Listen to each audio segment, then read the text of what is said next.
Fala Tricolada, tudo bem? Meu nome é Alexandre Antônio, seja muito bem-vindo ao canal Tricolada.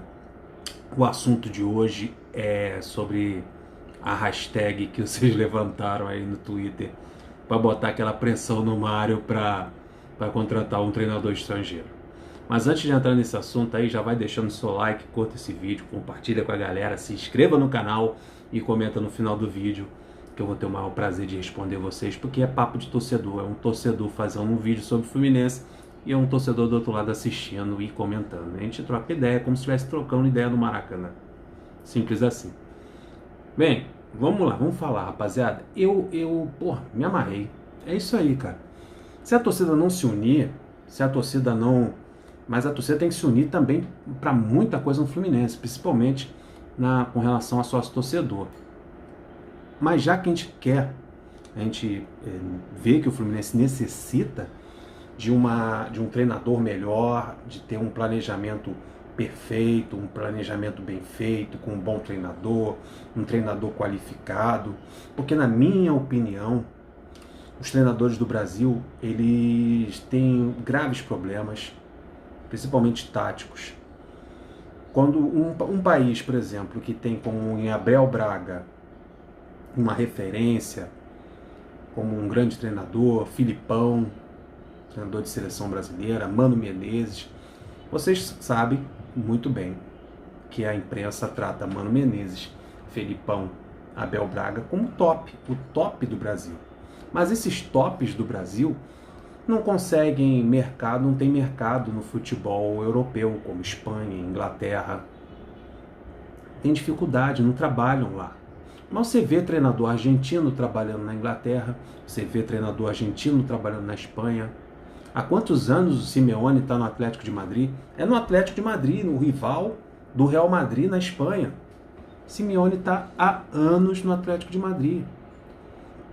Sem falar de treinadores que há pouco dirigiram a seleção da Argentina em Copa do Mundo, que comandaram o Barcelona.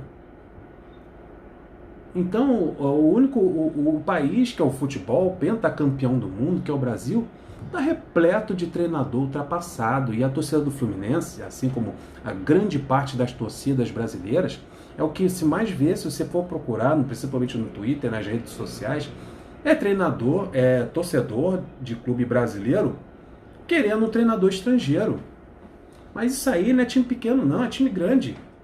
Aí o exemplo do Flamengo com o Jorge Jesus, é os torcedores do Santos com o Sampaoli, é o Palmeiras querendo tirar o Sampaoli do Santos, treinadores de outras nacionalidades sendo ventilados em outro clube. O Atlético Mineiro está louco atrás de um treinador estrangeiro, principalmente os seus torcedores de todos os clubes do Brasil, estão cansados desses treinadores brasileiros de métodos arcaicos. Um país que, como eu falei e repito, tem Felipão, Abel Braga, Luxemburgo e outros como referência, como tops de linha. Tite, pelo amor de Deus, Tite é o treinador da seleção brasileira de futebol, pentacampeão do mundo. O Tite tem vaga em algum clube europeu? Teria condições de ser técnico de um Real Madrid, de um Barcelona, de um Atlético de Madrid, assim como o Simeone? Não. Quantas as vezes torcedores brasileiros pediram um treinador estrangeiro na própria seleção brasileira? Quem dera tivéssemos um Mourinho, um Simeone comandando a seleção brasileira. Porque a gente, como tricolor, nessa draga que a gente está todo ano, o Fluminense brigando para não cair, por que a gente não vai querer o melhor? A gente quer o melhor para o clube da gente. A gente quer o melhor. E o melhor tem que começar no banco de reserva. Na minha opinião, treinador ganha jogo. E ganha muito. Levantaram essa hipótese uns anos atrás. Aí, não, quem ganha jogo é jogador bom. É craque. É o rapaziada que resolve lá dentro de campo. Lê do engano, meu amigo. Quem ganha jogo é o cara... No futebol atual, 2019, partindo para 2020... Quem ganha o jogo é o estrategista. Não se ganha guerra só com soldados ou com guerreiro. Não adianta nada você ter um grande exército, um exército poderosíssimo, se você não tiver um comandante. Que seria de Roma sem Júlio César? Seria nada. Alexandre o Grande comandou grandes exércitos. Mas tira o Alexandre o Grande da história. Tira Napoleão Bonaparte da França. O que a França conquistaria sem um grande comandante Napoleão Bonaparte? E no futebol não é diferente. Técnico ganha jogo, estrategista ganha jogo, comandante comanda. E os subordinados fazem o que é comandado, o que é direcionado pelo treinador durante a semana, seu treinamento. E a torcida do Fluminense não é diferente, está lá. A hashtag Ariel no Flu. Primeiro lugar no Rio de Janeiro, sexto lugar no Brasil. A torcida do Fluminense quer mudança. E a mudança começa no banco de reserva. A gente já sabe que o Marcão não tem condições de começar o ano de 2020 como treinador. Ele vai voltar como auxiliar, como um bom tricolor. Ele vai ajudar lá ao novo treinador. Porque precisamos de coisa nova. Precisamos respirar ares novos. Sistemas táticos inovadores. E são salários compatíveis que são, por exemplo, o Ariel. O próprio Ariel que está sendo levantado, especulado no Fluminense, ele ganha a mesma coisa que o Oswaldo de Oliveira ganha no Fluminense. Ganhou no Fluminense. O mesmo salário. É um absurdo? É um salário alto, astronômico? Vocês sabem muito bem que tem treinadores aí como Cuca, Filipão, que ganham quase o dobro de um treinador como o próprio Ariel, o Jorge Jesus. É de 1 milhão para cima. Treinador brasileiro, desses tops que eu citei, Cuca, Felipão, Tite, ganham de 1 milhão. 1 milhão. Não passa de. Não é menos de 1 milhão de reais. E treinador sul-americano, muitos deles e com qualidade até melhor do que os nacionais, recebem menos. Bem menos. Não vou citar treinador estrangeiro que está trabalhando, que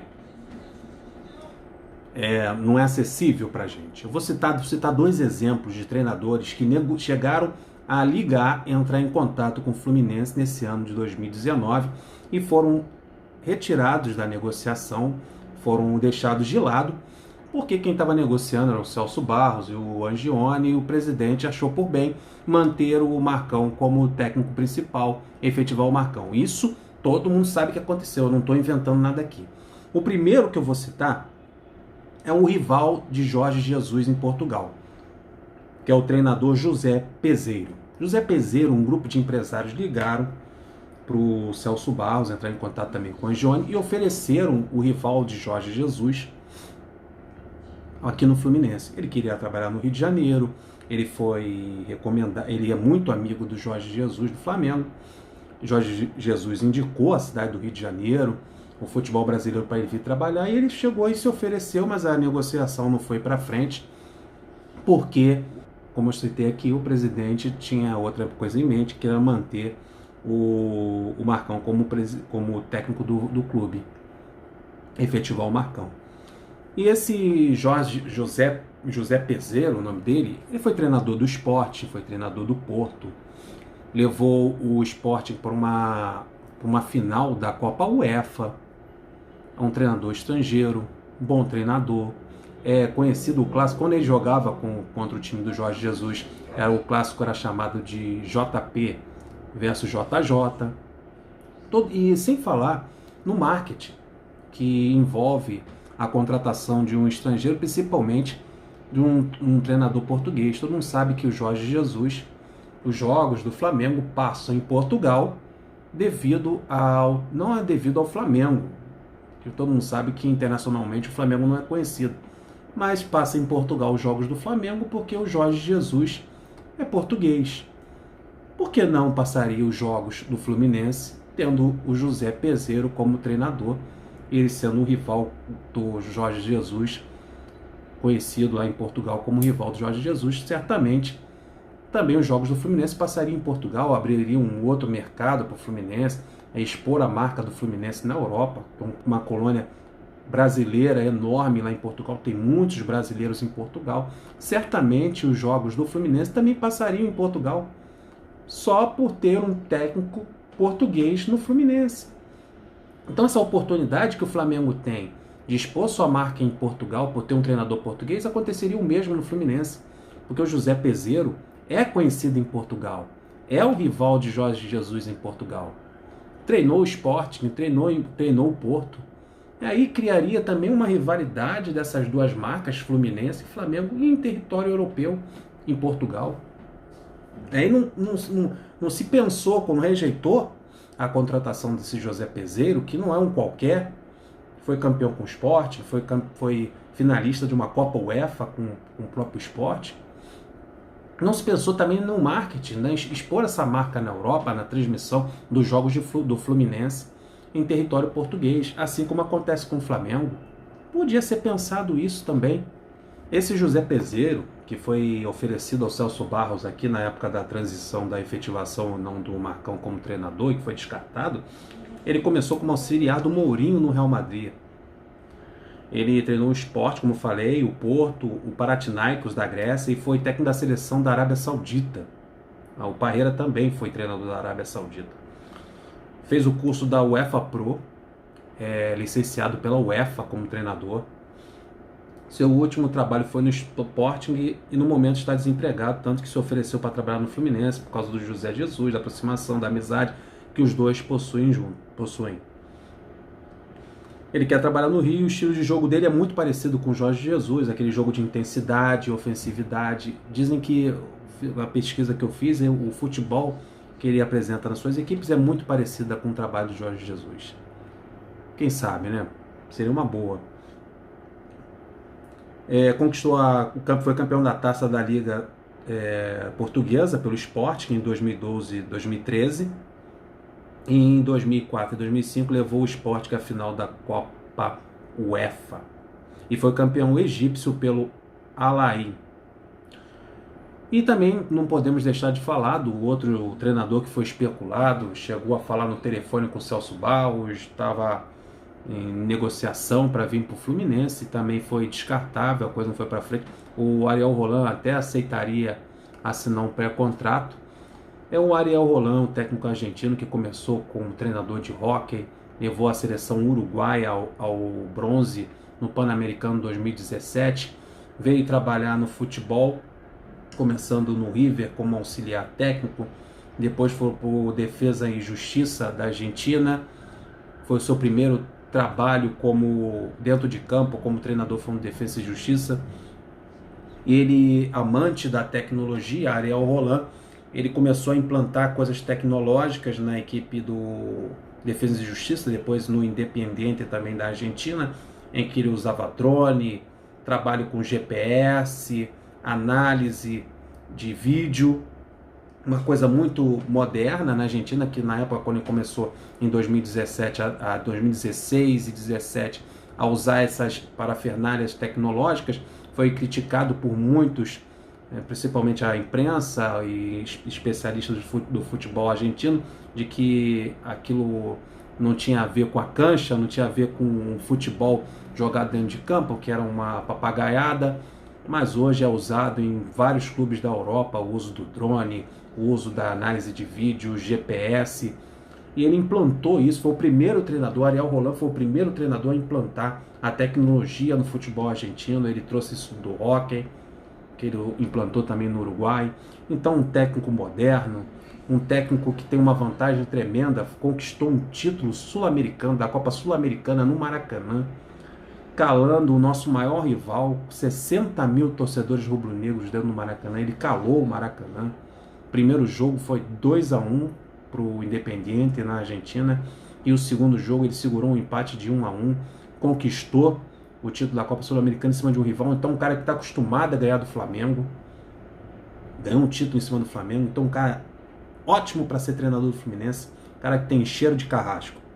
As características do Ariel Roland, que são muito interessantes, ele é perito no toque de bola, pouca bola alçada na área, não é de ficar alçando a bola na área, é um cara que prima pelo toque de bola, suas equipes tocam bastante, posse de bola, Os jogadores precisam saber jogar em mais de uma formação tática, porque ele muda a formação tática durante a partida, porque o Ariel Roland ele acredita que mudando a formação tática, por exemplo, saindo de um 4-4-2 para um 4-3-3, durante o jogo você confunde o adversário, dificulta ele se defender, o técnico adversário entender qual é o seu jogo. Às vezes você está com 2 atacantes, você passa para 3, e o Independente da Argentina jogava assim, e jogou assim naquela Copa Sul-Americana e confundiu muitos adversários. Então um treinador que não é engessado taticamente, seu time durante a semana treina várias formações táticas e faz isso dentro de campo, que dificulta muito o adversário. Então é isso. 2 treinadores que estavam próximos podiam estar, um dos 2 podiam estar comandando o Fluminense, que é o José Peseiro, de Portugal, e o Ariel Roland, da Argentina, mas por motivos políticos ou por desejos do presidente, posição do presidente, a gente não sabe ao certo, mas muito disso aí a gente ficou sabendo pelo próprio Celso Barros, que hoje está afastado do cargo de vice-presidente de futebol do Fluminense por problemas políticos, divergência com o Mário Bittencourt, mas quem se ferra somos nós tricolores, quando a gente vê na mídia Barroca favorito, Odair especulado e Anderson Moreira com chance de vir para o Fluminense. Então quem ferra, quem toma na cabeça somos nós. Eles brigam politicamente, eles querem tirar o poder um do outro, a vaidade fica acima de tudo e quem sofre é o torcedor do Fluminense, que no mês de dezembro fica desesperado contando ponto para não cair. O Fluminense precisa planejar com urgência e planejar muito bem. E o planejamento começa na prancheta. Rapaziada, muito obrigado pela atenção de vocês. Não se esqueça de visitar a comunidade lá no YouTube. Muito obrigado. Volte para o próximo vídeo. Fiquem com Deus. Fui!